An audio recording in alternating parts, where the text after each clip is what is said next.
And it's going to be more than about wages, than about the money.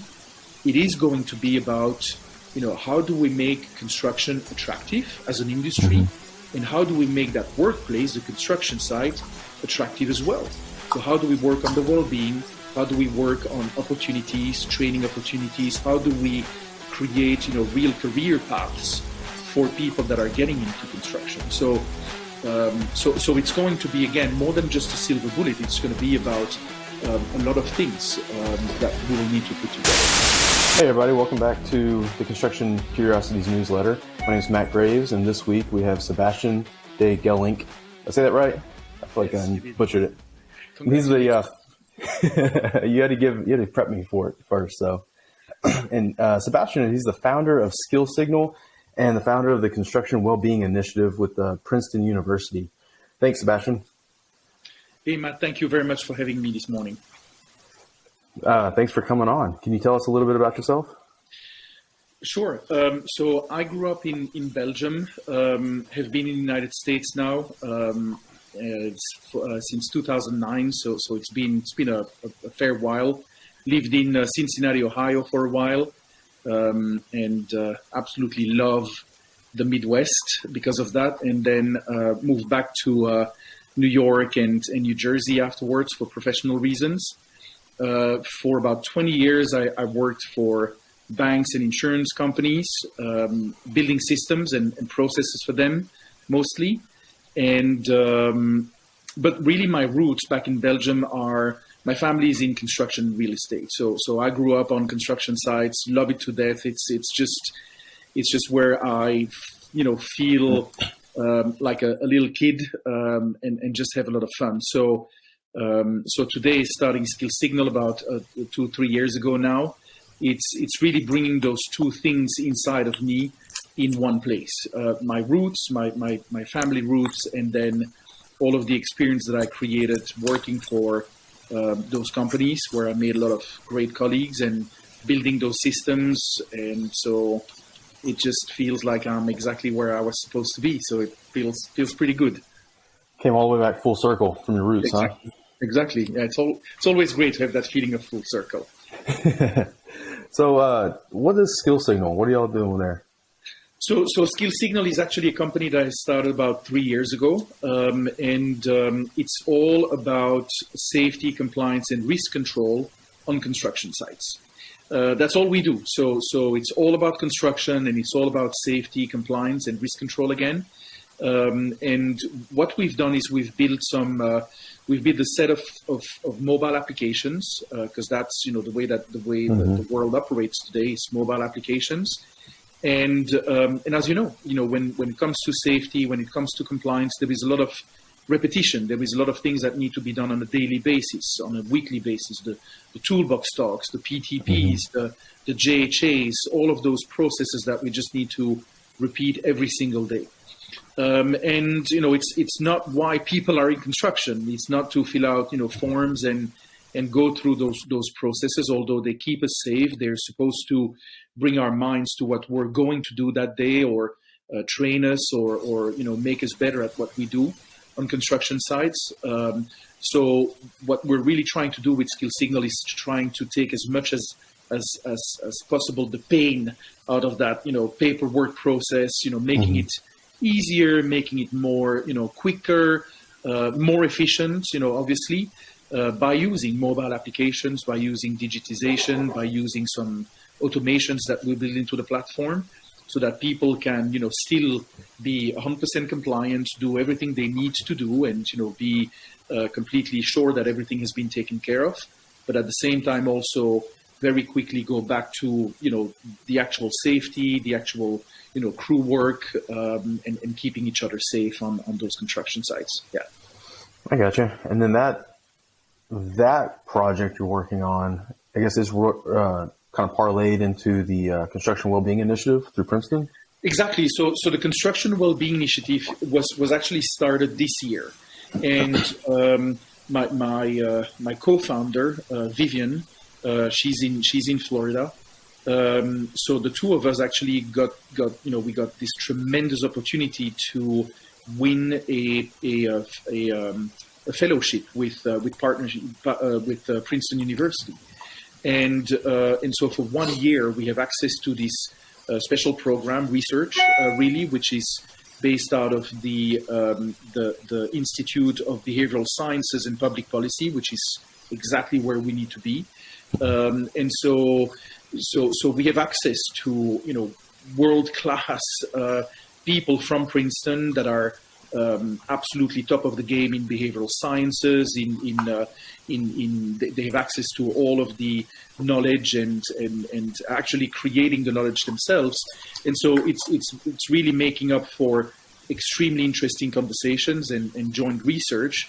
But it's also enabled us to go one step further. With Skill Signal, we have the passion of keeping people safe, making sure that people, in construction, although construction is a very dangerous activity, people need to go back to their families in the evening with the same way that they came to the construction site, if not even better, right, than they came. So, and we know that that's a huge challenge. It is, and so we have that passion, and I think with the Princeton initiative, we have the ability to kind of transform that and address some of the bigger crises that are really affecting the construction industry right now. You can talk about the shortage of skilled labor. You can talk about the exacerbation of mental health on construction, inside the construction industry with COVID. I mean, it was construction has always had its troubles because we're under a lot of pressure. There is just a lot of stress on those sides. By definition, what's being done on construction site is dangerous, stressful, and so this is just a tremendous opportunity again to try to start addressing some of these crises and connect with other people that have that passion as well. How are y'all going about that? How are you connecting, and how are you doing your research with, I guess, industry professionals? Yeah, so we started last summer. We hosted one full day, and we had about 50 industry experts, really across all the different functions. We had superintendents, we had directors of safety, we had people from public policy and public organizations. We had people from the insurance. We had people, we had foremen. So we had a whole bunch of people that came to Princeton in person. So that was absolutely great in August. And again, this was one full day where we had conversations with each other's workshops and really a lot of interaction about trying to define what the problem is, and from each perspective, because again, someone who is in the field or someone who is and actually responsible for a crew can experience the stress, the depression, the pressure in a very different way than somebody who is sitting at a desk but still involved in safety policy, safety rules and compliance. So it was an extremely interesting day. We got an enormous amount of insight. Obviously, the people from Princeton sort of came and they had their angle of behavioral sciences. So that was an additional angle that was brought into the conversation. And that really kicked off the entire exercise. And now what we're doing is we're trying to continue getting a lot of information and a lot of observations from those people that are very close to the field. And so we're lucky enough that those people that were there, but even more people now have connected with the initiative and are flooding us with just information about how they experience some of those crises, the mental health, the shortage, the supply chain crisis we went through, and which is still a little bit present today, how that's affecting people on site. And then really it's about also trying to find out what are the interventions and the solutions that we can start bringing to solve some of those crises. So that's exactly where we stand right now. So you get all the data, you get all these conversations, you get a whole bunch of, I guess, maybe even identified a bunch of problems in the industry. What do you do with it? Well, then, and that's the way I like to operate. Then you try to see how you can, if not solve it, how can you start talking about it? How can you start recognizing that those problems are there and that something needs to be done? And these are problems that there isn't a silver bullet. It's not something where you can say, okay, just, do this and it's going to solve all of your problems. Because it's mental health. So there is a lot to it. There is, and again, in construction, that mental health is, and well-being in general is, it doesn't surprise anyone. It's substance abuse. It's, suicide prevention. It's alcoholism, but it's also just, people burnt out, depression, stressed out of your mind, because there's so many sources that are activating all of these issues that are playing on people's heads. Look at construction, look at, the personal burden sometimes that you need to go through. You're sometimes, going away from your family for several days, if not several weeks, because you're working out of state. And that can be very lonely. You're alone in a hotel room at night after, working away for your work day and away from your family. Look at the financial burdens that can be there, and the financial challenges. It's, you're as a construction worker, you go from job to job. It's sometimes you have that you don't know when the next job is going to start. So, and sometimes it starts very, very quickly, and you take that next job, but you don't have any breaks in the middle. And so you have people going from one job to another job and sort of never taking any time for themselves and, breaks and rest. So, and then you can even look at what's happening on the job sites themselves. Construction is probably one of the last industries where, grown men are yelling at each other, right? I mean, it would probably, and I used to work at banks and insurance, you would probably be fired, immediately if that were to happen. Although it probably still happens in some departments, where those traders they can yell, but it's definitely something that's pretty unique to construction, because again, you have those very stressful situations, a lot of pressure. You need to perform. You need to stay on schedule. There is so much money, so many resources that are involved, and construction is by definition a temporary workplace. So everything keeps changing all the time. You sort of can make connections, but that good buddy you just made on this job is probably not going to be on the next one. So it can be really, really tough, and it's not difficult to find out once you start looking at those different sources that people are really struggling, and it shouldn't be like that. So we need to start doing something about it. And as you said, we've collected all of that information. So that's the next step, like, how can we start doing something about it? And so now we're having a lot of conversations with general contractors, with contractors, family owned or large ones, multinational ones. And I think what you can also see is that there is a lot of extremely good intentions. A lot of people that we meet have the best intentions. They would like to make it better. They have skin in the game. They are committed to do the right thing to make construction sites better, safer, and also just, easier on the mind of the people that are working there. So that's also something that needs to be recognized. And what we're seeing is that there is a lot of experimentation that's happening right now. People are trying things.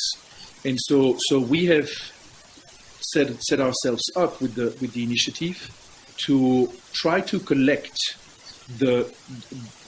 what people are experimenting and then what's coming out of these experiments. Is it a success? Is it a success that they were expecting? Is it a bigger success? Is it kind of, it's, a little disappointing.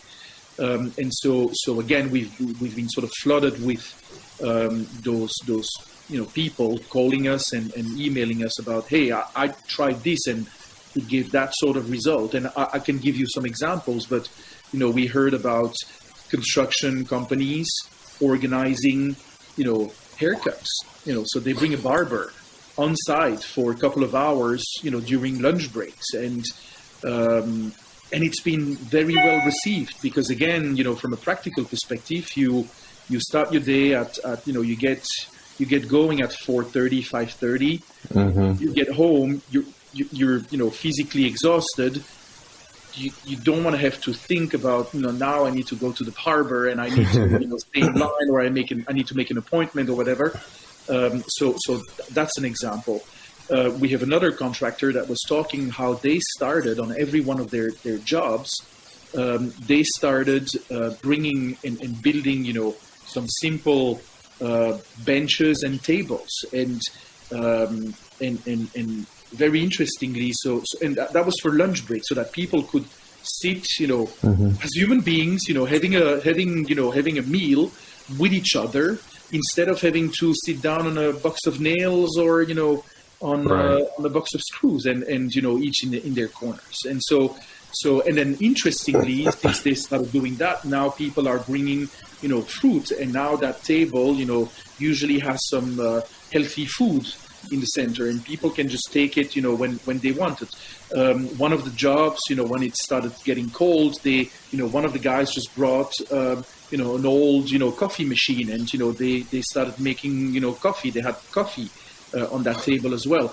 And it's interesting how that small idea, which was just like let's just have a table and we can build it ourselves, and basic benches, how that created sort of a little bit more of a sense of belonging, sense of being together, and now it's kind of building up to healthy food and coffee and something warm to get during the cold days. And so this is a typical example of something that was started very small and sort of has created something that gets better and better. So that's an example that I like to share.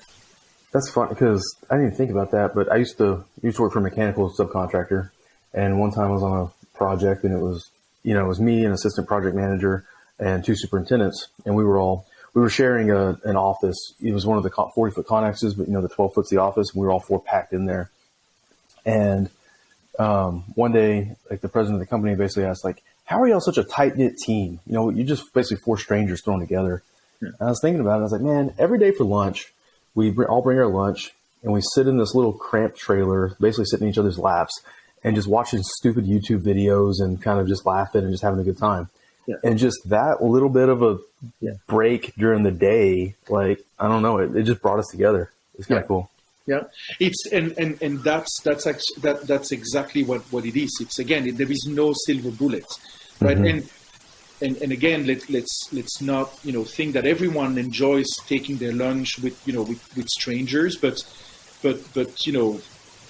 most of us do, right? And as you said, you can start watching some silly YouTube videos together and laugh. It just it releases the stress. You're kind of laughing together. You get to know what he likes, that sort of video, so you can start conversations. And so it's really, again, it's those small things.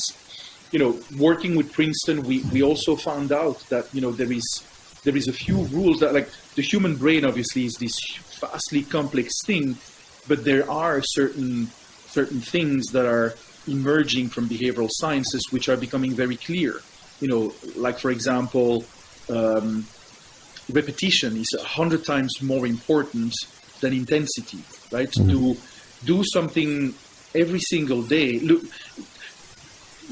just think about building healthy habits, right? It's not by doing it one time, for a week, very strictly. The next week it's going to break down, right? You're going to go back to the old habits. You really need to do it small steps, but you do it for several months, and then you're suddenly going to find out like, oh, now it's kind of become second nature. So so repetition, talking about things, having that moment together on a daily basis, that moment where you can actually be together, not just about a toolbox talk or or a PTP meeting or whatever. No, it's like that moment where you're actually together on a daily basis, on a regular basis. And then the second thing also, there is a lot of things that people won't do for themselves, but they will do it for someone else, right? Think about what you would be able to do for your kids or for a partner, and that you wouldn't necessarily do for yourself, right? So, stop smoking, stop eating, junk food, Right. or even like, something smaller. But you do it, you will do it, 1,000 times for your kids, but not necessarily for yourself.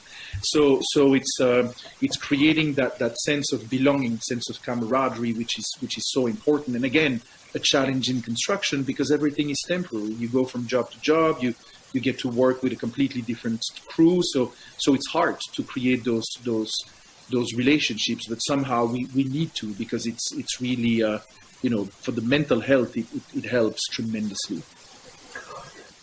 That's interesting. I mean, I always think about construction being a temporary basis, but I'm thinking about the actual buildings changing, right? And there's kind of different hazards all the time. But the fact that like any given day, they can move your buddy from your crew to a different crew on the other side of town.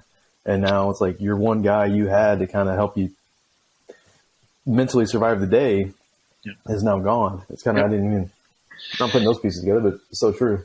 Yeah, and I had a conversation with a superintendent in New York very recently, and he mentioned this in a way that sort of was so interesting. He said, like, as a superintendent, you're an island, right? You're on your job, you're disconnected from what's happening at the office, at the headquarters of your company.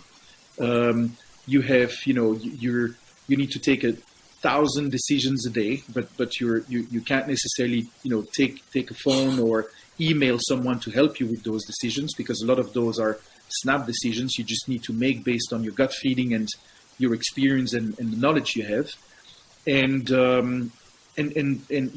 But it was so, it kind of really gave me that image of, an island, right? You're kind of really by yourself, and that can be such a challenge, right? So how do you again try to create some connection?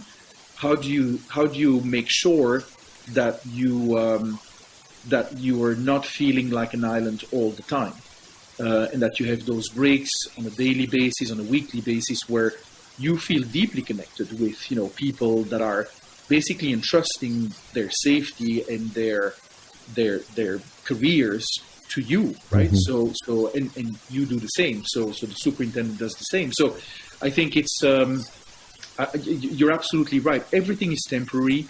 Everyone is sort of their own island, and again, like, how do you kind of how do you get away from that? How do you, during the day, at some points, how do you not feel like an island?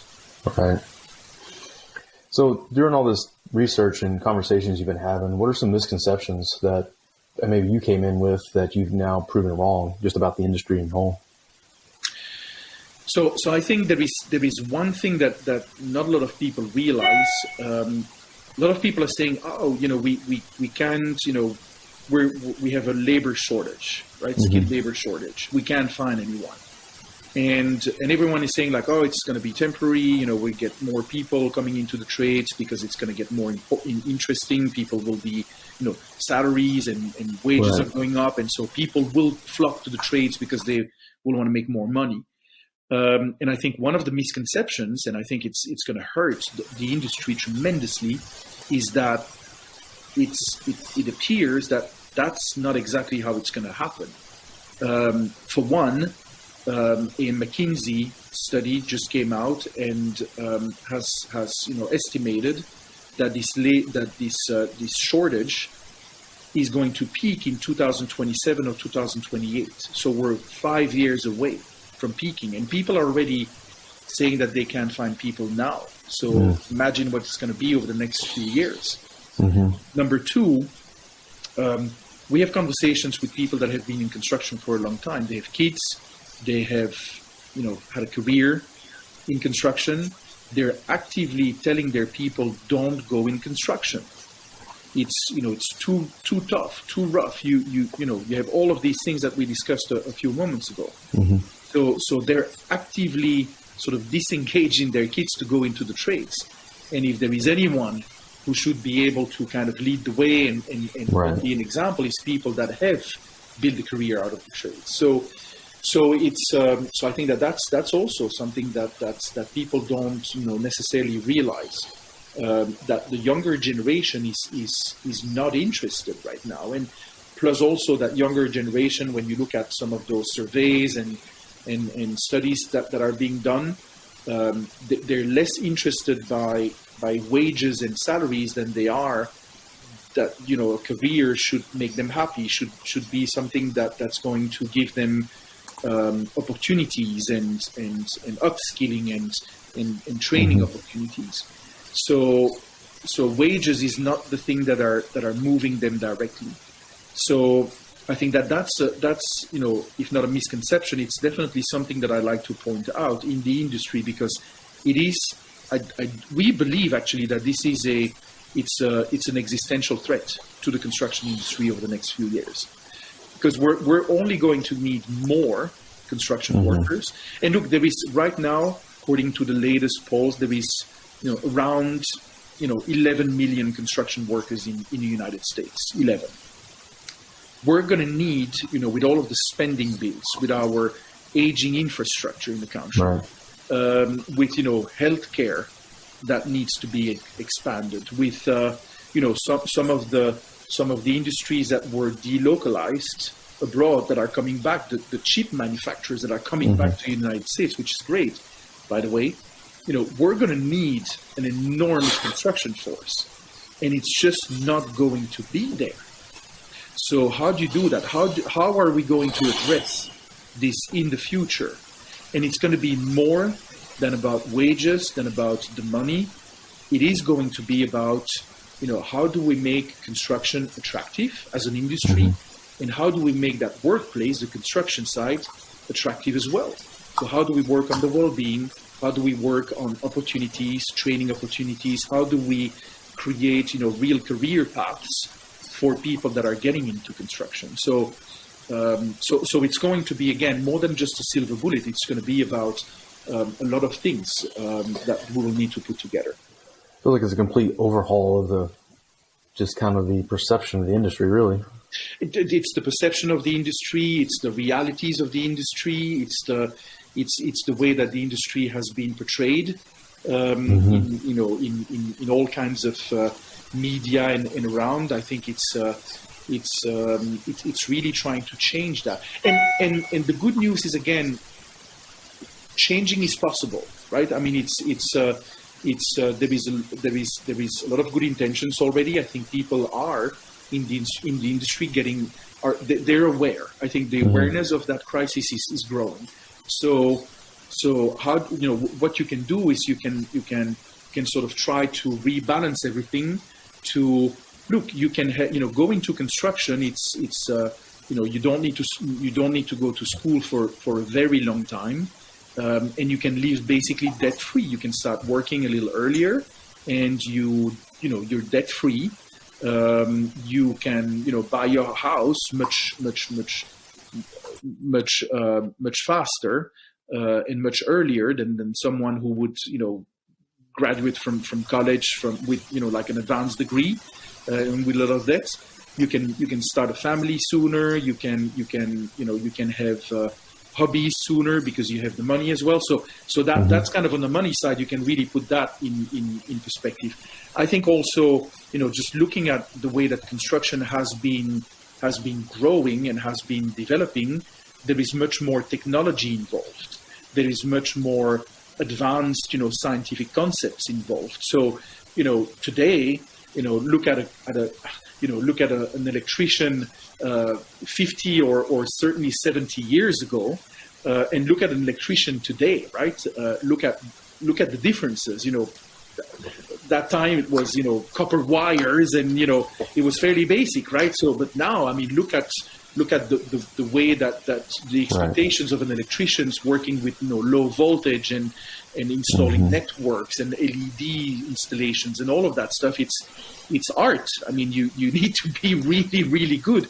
So you can become someone who is extremely skilled and really getting into the science and into the technical aspects of those. So that's also, for someone who's naturally curious and who wants to get that upskilling and that training opportunity, that's amazing, because you'll be able to make a life out of working on all of these things. So there is a lot of things that can be done to kind of give the industry its nobility. What's some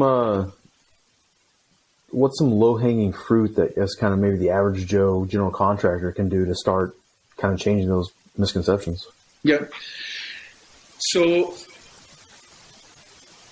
let me just put one bigger thing out there, and then I'll give a few examples. I think the bigger thing is coming from a lot of the conversations we're having about with people that are already involved in construction well-being, mental health crisis workers in construction, and it's really as a GC, as a contractor, as someone who has a leadership position in construction. The one thing that always comes back is create a conversation, create a discussion, and the way that you do it is ask people how they're doing. How are you doing? On a regular basis. Doesn't need to be daily. Doesn't need to be. I mean, it's. We know, as human beings, we know we can find out when people are doing well and not well. But create that opportunity to have people talk by asking them, how are you doing?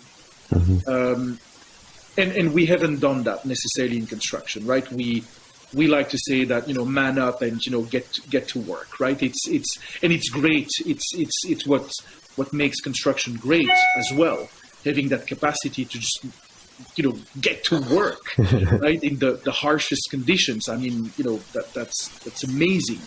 But at the same time, let's create that environment which is a little more open to people having real problems. You don't leave your problems at the gate, right? You come in with the problems of having, your kids maybe having difficulties at school, having, parents that are aging and maybe have health problems. I mean, all of that plays on your mind. So, but that's certainly something that anyone with a leadership position in construction should do, one way or another. And again, small steps, right? It's all about those small steps. Create that environment. Then the few examples. I mean, we talked about creating a space to have lunch together, right? That's a small one, and we've already seen how that sort of spirals into something that just grows. But also, make people aware that there are resources out there. So you don't need to put as a small company, small construction company, don't think that you now need to have therapists on staff, because that's not necessary. But there are an enormous amount of resources, public resources, that are out there that can take care of your people. So there is suicide hotlines, there is mental health professionals that are there to get calls, text messages, whatever people like to do. So be aware of those resources that are out there, and this is something that we are going to include into our software. We're going to make those resources. We're going to compile those resources so that people have access to them. And then signage. Put a sign on your job saying, hey, you don't feel well today. Feel depressed. These are, the hotlines that you can go to. And these people are professionals. Those hotlines are professionals, so they know exactly what they're doing. They're really good. And I think, other examples, we talked about, haircuts, get a barber, Right. just invite a barber to get to your job site. I mean, that's not complicated. It's not a lot of resources or not a lot of money. Do the same thing with like oil changes, right? You have your guys, with their vehicles, get a maintenance guy and, do oil changes and tire checks, right? For free or even not for free, doesn't matter really. Right. But these are some small examples. Trying to think about other ones. We have, I think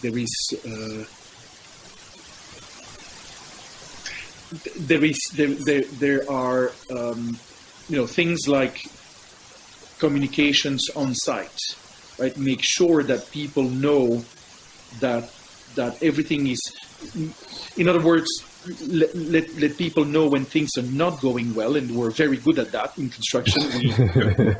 We yell at be very loud and yeah, exactly, when people are not going well, but also make people know when things are going well, because we're so used to things not going well in construction, right, being behind the in supply chain and all of that stuff, which sort of became all of these stressors, but so our default attitude is being stressed on the construction side, right? I mean, that's just the default position.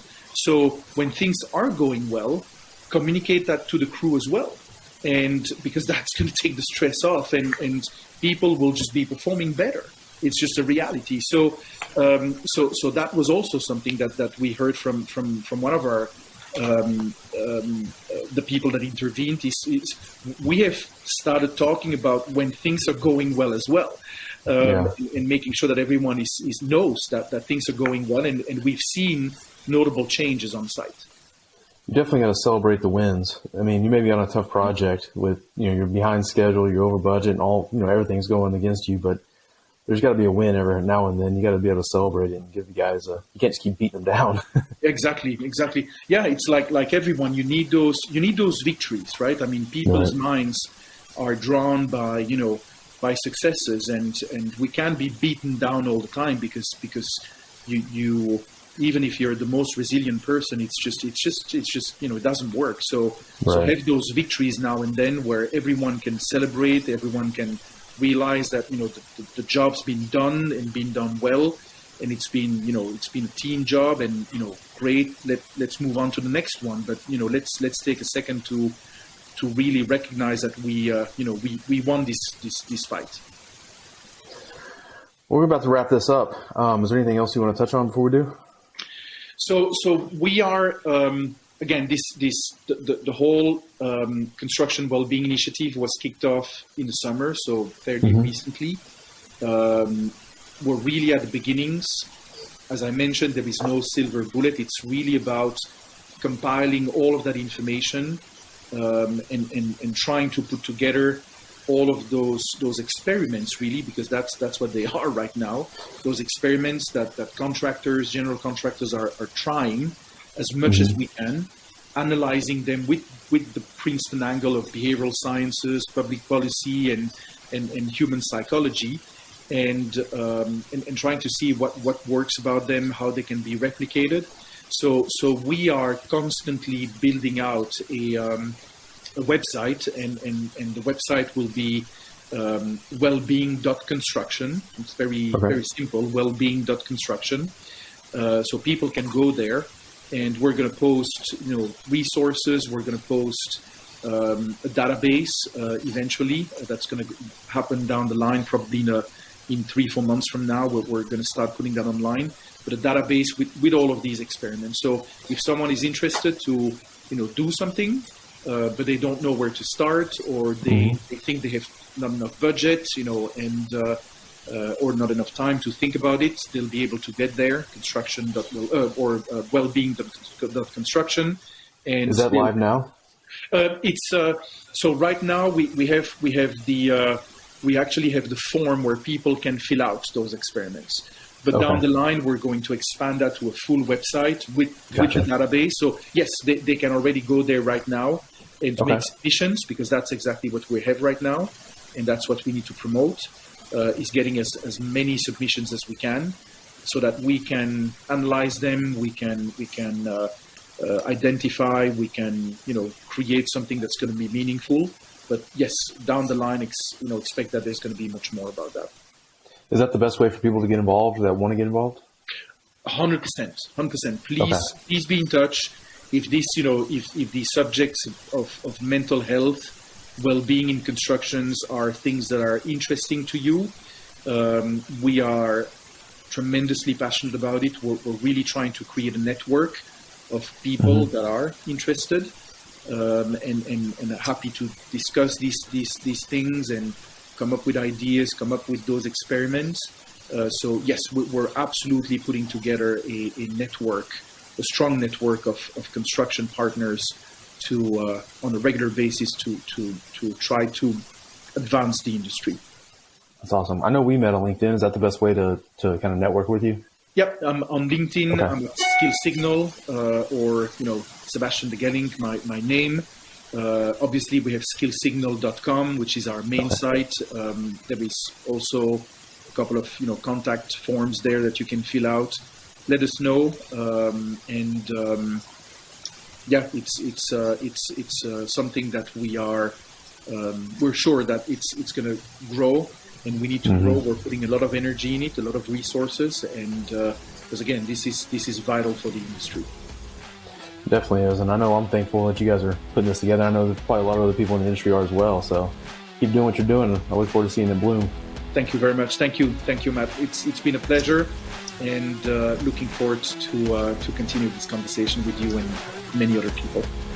Yeah, we'll have to do it again here in a few months and kind of get an update. Thank you. Yeah, that's a good idea. All right. Thanks, Sebastien. Thank you.